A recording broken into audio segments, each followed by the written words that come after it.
ध्रुवास म्हणी म्हणून गेले, अरे तुरे रण तू खूप गोड सेवा केली, खूप छान सेवा केली, खूप सेवा केली, खूप सेवा केली, खूप सेवा केली, मी प्रसन्न आहे, तुला काय मागून घ्यायचं ते घे. त्याने हात जोडल्याने महाराजजी म्हटलं माझी एकच इच्छा आहे. कसली इच्छा? फक्त मध्यरात्रीच्या वेळी पांडवाकडे इच्छा भोजन मागण्यासाठी 60,000 ऋषी सहित जायचं. 60 माणसं सहित नाही, 60,000 ऋषी, 60,000 ऋषी सहित त्या ठिकाणी जावं लागलं. ध्रुवासाने त्या ठिकाणी जरा नाम केलं. अरे म्हटले पाठीमागे सुद्धा मी असाच एक अपराध केला होता. आम ऋषीसाठी जन्म सुचीले दुष्ट निर्णय किती का. त्यावेळेस सर खरखर त्यांना त्रास दिल्यामुळे माझ्या पाठीमागे कृत्या लागली होती. मला खूप कष्ट सहन करावे लागले. माझ्याच्याने हे होत नाही. दुर्योधना माघारी घे तुझा शब्द. पण त्याला काही उपदेश झाला नाही. पालथा घागरी घातले जीवन बुंदई कक्ष मन राहायचे.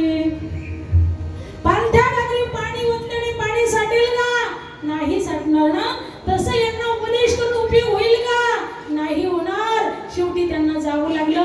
पांडवांना आनंद झाला. ते संत सेवक होते, संतांचा आदर करणारे होते, संतांचा सन्मान करणारे होते, म्हणून घाली संतांचे आसने. म्हणून त्यांनी त्यांना आसन घातलं, प्रणाम केला, आनंद वाटला. पण ते आले बसले, चर्चा चालली. म्हटले अरे धर्मराजा चालून चालून यात्रा करून करून थकलो, लई भूक लागली, शिसईत आलो म्हणे, इच्छा भोजन दे. ते थरथर थरथर थरथर कापायला लागलं धर्मराजा. अरे ज्यांचा धरून वास असा वास दुर्वास मुनी, आता काय करणार. नाही यांना इच्छा भोजन दिलं तर आपला शाप दिल्याशिवाय ते राहणार केल्याशिवाय राहणार नाही. पण त्यांची पत्नी त्या ठिकाणी बुद्धिवान होती आणि नवऱ्याच्या सुखदुःखामध्ये सामील होती. नाही तर कलियुगामध्ये अशा कर्कशाला संगती दुःख उदंड भजिती. हे त्याला सांगत हे त्याला नाही सांगत. नाही तर काय घरी नवरा आला की सुरू झालं काय काय सांभाळ. कोंबड्या सांभाळ का, घर सांभाळ का, दार सांभाळ का, काही सांभाळ का, बाप सांभाळ का, आई सांभाळ का, शेर सांभाळ का, शेरड सांभाळ का, कोंबडं सांभाळ का, कुत्रे सांभाळ का, मांजर सांभाळ का, तुम्हाला सांभाळ का, तुमचा कारभार सांभाळ. तो म्हणतो बाई काहीच नको सांभाळ, तुझं थोबड सांभाळ फक्त, दुसरं काही सांभाळू नको. कारण का कर्कशा संगती दुःख उदंड भजिती. तसा द्रौपदीचा स्वभाव होता. पती संकटामध्ये आहेत ना, धावून आली. स्वामी काळजी करू नका, 2 प्रहर संपलेले, 3रा प्रहर सुरू झालेला आहे. यांना स्नान करून घालून आणा गंगेहून. तोपर्यंत स्वयंपाकाची तयारी करते. स्वयंपाकाला काय होतं, घरी काहीच नव्हतं. त्या ठिकाणी इकडे धावा सुरू केला. कृष्णा धावलो करी संकट पडले भारी, हरी तो आमचा काही वारी आले विघ्न निवारी.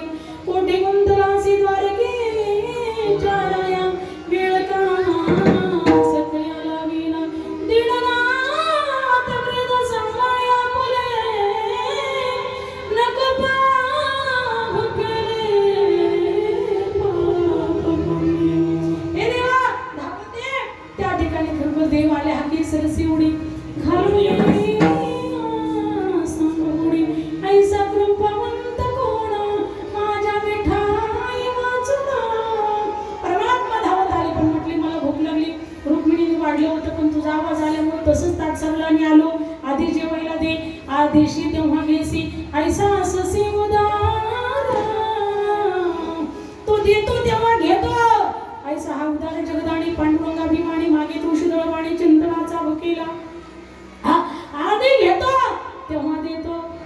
सुदामाकडून सुद्धा पोहे घेतले आणि नंतर सोन्याची नगरी दिली. प्रत्येकाकडून आधी घेतलं आणि नंतर दिलं. द्रौपदीकडून सुद्धा आधी घेतलं. काही देवा घरी नवळीचे अन्न, मागे भाजी पान द्रौपदीशी भाजीचं पान खाल्लं आणि कृपेचा ढेकर दिला. आणि थालीकडे आपल्या डोळ्याची नजर टाकली. देवाचे डोळे म्हणजे चंद्र सूर्य आहेत, तुमचे आमचे डोळे म्हणजे चंद्र सूर्य आहेत. पण देवाच्या डोळ्यात जी ताकद आहे ती आपल्या डोळ्यात नाही. कारण आपण तेवढं चांगलं पाहत नाही. देवानेच दिलेले आहेत पण चांगलं पाहत नाही म्हणून ते दोषी झाले. नाहीतर तुमचे आमचे डोळे सुद्धा चंद्र सूर्यच आहेत. तुम्ही जर रोज उठून नुसता देवच पाहिला तर तुमचे आमचे डोळे सुद्धा चंद्र सूर्यासारखी ताकद येईल. डोळे भरून या पाहिन तुझे मुख, हेची माझं सुख दे देवा. कान भरून या ऐकन तुझी कीर्ती, हे माझं विश्रांती दे देवा. वाही रंगी टाळी नाचे ना उदास, हे रे हातास पाया सुख. ठीक आहे चला. पण अशा पद्धतीने डोळ्याची ताकद माझ्या भगवंताची खंडेन शान्न तयार झालं बाबा. खंडेन शान्न तयार झाल्याच्या नंतर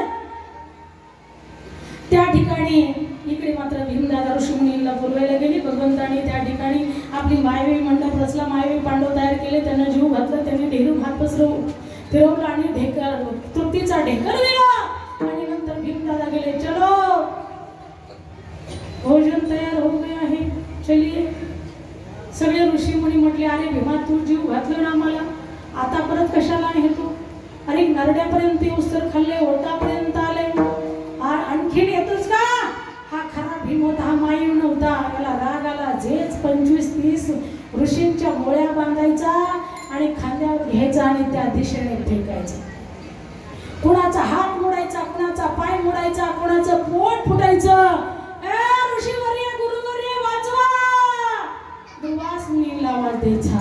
त्या ठिकाणी दुर्वास मुनीने देवाची प्रार्थना केली, पांडवाकडे गेले, धर्मराजाला हात जोडले, अरे द्वारकीचा राणा पांडवा घरी, अरे तुमच्या पाठीमागे करतो न करतो अन्यथा करतो भिवरीच्या तटाकाल विटेवरती उभा असणारा परमपरमानंद परमात्मा तुमचं रक्षण करतो आणि माझ्यासारखे हजारो दुर्वास जरी होऊन गेले तरी तुमचा केस सुद्धा वाकडा होणार नाही. ही ताकद त्या देवाची आहे. म्हणून माझ्यासारख्यांनी किती संकट आणू द्या, काही होणार नाही. चला, म्हणून महाराज सांगता सूर्यदेवाचे आपल्यावरती उपकार आहे. सूर्यदेवाचे उपकार आहे, गायीचे उपकार आहेत. गाई काय करते? आपल्याला दूध देते. आपली आई फक्त आपल्याला वर्ष 1.5 वर्ष ताण्या लेकराला स्तनपान करते, पण गाय काय करते? आयुष्यभर आपल्याला दूध पाजते. आईपेक्षा सुद्धा गायीचे उपकार जादा आहेत. विठ्ठल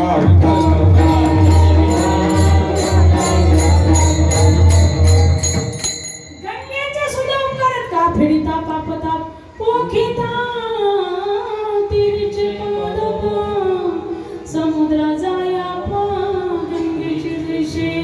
गंगा ही पाणी देते, जीवन देते, जनावरांना त्या ठिकाणी पाणी देते, पशुपक्ष्यांना पाणी देते, झाडांना पाणी देते, तुम्हा आम्हाला पाणी देते.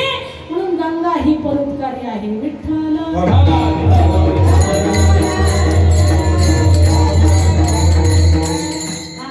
म्हणून महाराज सांगतात, आईचे सुद्धा आपल्यावरती उपकार असतात, पण गायीपेक्षा कमी.